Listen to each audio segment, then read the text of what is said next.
Peace, peace, peace. This your brother Monroe Jr. We thank our creator for brother, one of the co-founders, Elbert Big Man Howard. He passed away at 80. I'm about to play a clip of how the FBI agents worked to destroy the Black Panther Party, and it's an actual testimony of one of the agents, a video testimony of how he worked. He was an informant that worked for an agent. He actually was in some legal trouble. So that's how they used him. See, that's how they do, brothers and sisters. They'll use somebody that's in trouble, that needs some money, maybe they homeless or anything, and they'll use them for their purpose. But we thank our creator for brother Howard, who, like I said, was one of the co-founders with Huey Newton, Bobby Seale, and others. And you know, them brothers put on for our people. They were community service oriented. And I'm also play an interview with brother Howard, talking about how, you know, it was the government that got the idea of the food programs from the Black Panther Party. You know, so we thank, you know, Almighty God for the service and the devotion of these brothers. And, you know, we stand on their shoulders. You know, all of the work that those who went before us put in, we absolutely stand on their shoulders. And we should not take their sacrifice and the principles of their sacrifice for granted, you know. So I'm going to go ahead and roll the clip. This is your brother Monroe Jr. Peace. Seems necessary. At this point, I question the whole purpose of the Black Panther Party. In my thinking, they were necessary. It was a shock treatment for white America to see black men running around with guns, just like black men had saw white men running around with guns. Yeah, that was a shock treatment. It was good in that extent, but it got a lot of black people hurt. My recruitment by the FBI was very efficient, very simple, really. I'd stolen a car and went joyriding over the state limit, and they had a potential case against me, and I was looking for an opportunity to work it off. And a couple of months later, that opportunity came when FBI agent Roy Mitchell asked me to go down to the local office of the Black Panther Party and try to gain membership. We tried to develop negative information to discredit him, just like we did everybody else. We, meaning the FBI, I tried to come up with signs of him doing drugs or something, and never could. He was clean. He was dedicated. I've had private conversations with him. We got along pretty well. 2 weeks later, a gun battle on Chicago's South Side further escalated tensions. A former Panther and 2 policemen were killed. The deaths provoked a response from informant William O'Neill's FBI contact. Mitchell became more specific during that time. He wanted to know the locations of weapons caches. He wanted to know if we had explosives.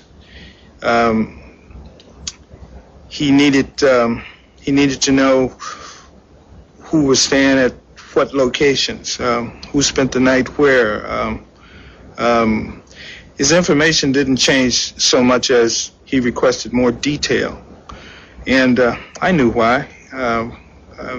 The shootout on the South Side had pretty much laid the foundation within the party, within the Black Panthers. We knew that the police would react some type of way. Expecting police action, the Black Panthers had fortified their office. FBI informant O'Neill was now head of Panther security in Chicago. And I remember walking out of the office and looking through a little clearing over on the next block, which was right in front of the Monroe Street address, and seeing a lot of police cars over there. And at that time, Bobby Rush came to the office. He had just come from over there, or maybe the coroner's office. In any case, we walked back over there, and we both were speechless. We just walked through the house and saw what had taken place and where he died, and it was shocking. And then I was, I just began to realize that the information that I supplied leading up to that moment had facilitated that raid. I knew that indirectly I had contributed, and I felt it, and I felt bad about it. And then I got mad. I had, and then I had to conceal those feelings, which made it worse. I couldn't say anything. I just had to continue to play the role. FBI headquarters authorized payment of a $300 bonus to informant William O'Neill for, quote, uniquely valuable services which he rendered over the past several months, unquote. Well, one of the things is there's a new movement among young people, the Black Lives Matter movement, and a number of organizations are springing up across the nation. A lot of them are curious about the Black Panther Party. Can you give them an idea of what the Black Panther Party did to be successful and recognized 50 years later still? Well, we were community-based, and we started out with our newspaper and distributed into the community and sent our party members into the community to talk to people. And then we developed programs to help the people in the community. And we had to, of course, battle all of the negative stuff from the establishment, but we did it anyhow. And so that was something that carried on, because before you know it, the government was implementing similar programs like their breakfast and lunch program. They never give a Black Panther Party any credit for it. But sickle cell anemia, health clinic, we promoted free health clinics for people. They didn't have to pay a dime.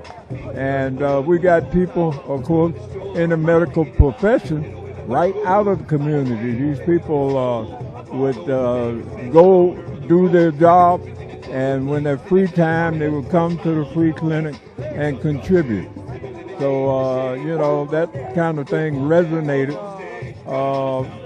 across this country, and that's part of what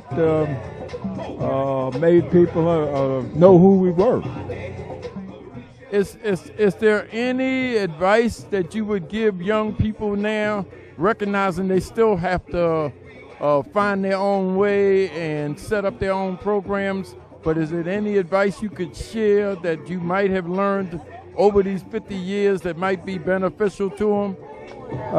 Yes, I believe back then and now that grassroots organizing works, but you got to spend time and patience to teach the young people as much as you can, all the while realizing that they can't do it the same way the Black Panther Party did, but they can take those basic principles and apply them now, and people, if they still believe in supporting and the community, then it will take hold.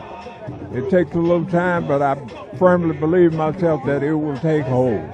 Like the Black Lives Matter, I was so gratified to see that move from just a slogan and protest into a movement. And we hopefully, at least I do, that leadership will emerge from that. Considering the election that's coming up and the way the country is being polarized right now, do you have any concerns for the future? And if so, what? Well, I all believe in the people, and we got some strong madness going on now with Donald Trump and all of that. But I think eventually the people, young people, will see through that and start to push back and make some changes. Because that kind of thing is just, publicity, mass media hysteria, and stuff like that. So as long as I'm alive, then I'm going to try to educate, because I was talking to a couple of young brothers at the photo shoot from Pakistan, and they wanted to know what I thought about it, and and I kind of laid out what I thought about it, and I have real heavy resentment to what America is doing to their country, because it seems like a concerted effort to destroy civilization, because those people were around, way before they was in the United States, and they contributed, and it's an effort to destroy that. And